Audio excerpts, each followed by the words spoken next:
var sjovt, og så var det lærerigt. Ja, og du turde sådan at give information og vise videoer, sådan noget, som man normalt ikke ville gøre. Og man turde ligesom også at spørge om mere hos dig, end man gør ved Daniel, som er vores biologilærer. Fordi at han er vores lærer. Det er du ligesom ikke på den måde. Så. Det bedste i undervisningen var, at det var så åben, og det gjorde det ikke akavet, og det var meget sådan konkret, og en penis, det var en penis, og ja, det var sådan en anderledes undervisningsmetode, vi er vant til. Det var meget federe. Ja, vi behøver ikke række hånden, hvis vi siger noget, bare sige det. Det var rart. Hvad var det bedste ved undervisningen? Det bedste ved undervisningen var nok, at vi fik det uddybet meget godt, og vi fik også stillet nye spørgsmål. Og også sådan, at det der blev sagt ind i klassen, det blev ind i klassen. Okay, det bedste helt klart var, det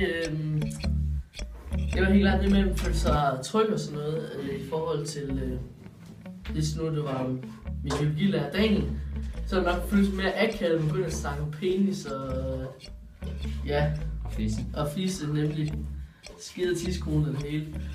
Det var fandme føles mærkeligt, hvis man talte til Daniel og snakker om det, fordi han, ja.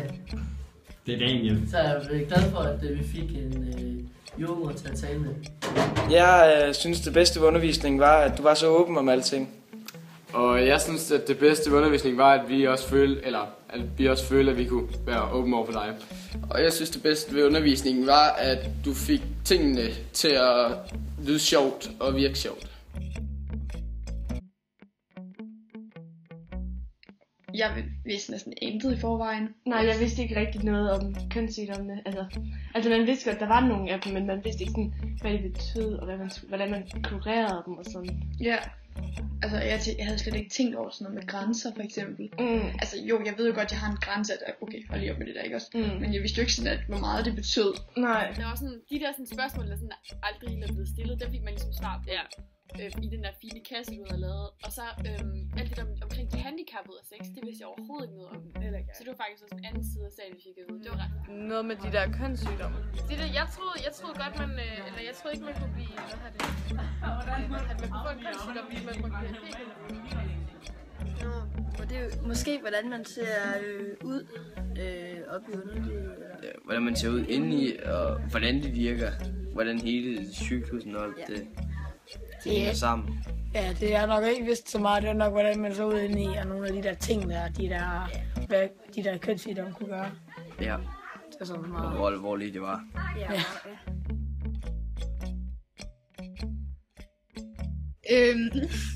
Altså, Anne-Emilie, ikke? Hun fik det til at lyde sjovere, og så vi forstod det bedre. Og så vi havde det sjovt i timerne i forhold til sådan nogle andre lærere. Altså, du forklarer det sådan på en måde, hvor det er sådan lidt nemmere at forstå, og det går længere ind. Ja. Og det bliver simpelthen. Ja. Det er ligesom et emne, som, hvad kan man sige, drenge godt kan lide at snakke om, så det siger jo måske lidt mere af. Ja. Det er bare dejligt. Du ved det godt, ja, det kan jeg se på måden du smiler, når du viser dit ID. For du er lidt mere moden nu. Ja, du er lidt mere med på moden nu.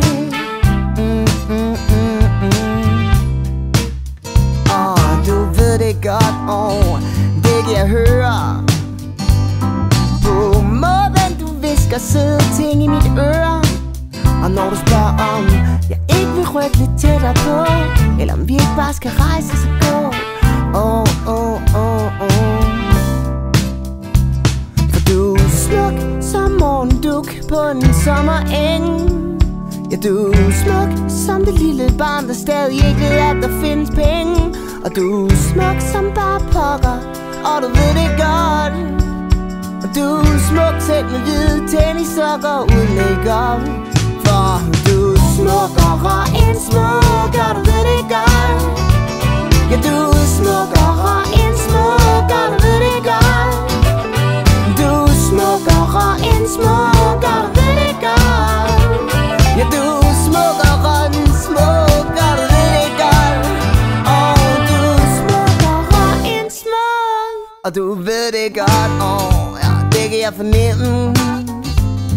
På en måde, du siger mine rimer, min guitar ikke helt er stemme. Og når du siger, at jeg skal tage lidt bedre fat, hvis jeg vil sove hos dig i nat, og hvis jeg vil kalde dig for sød skat.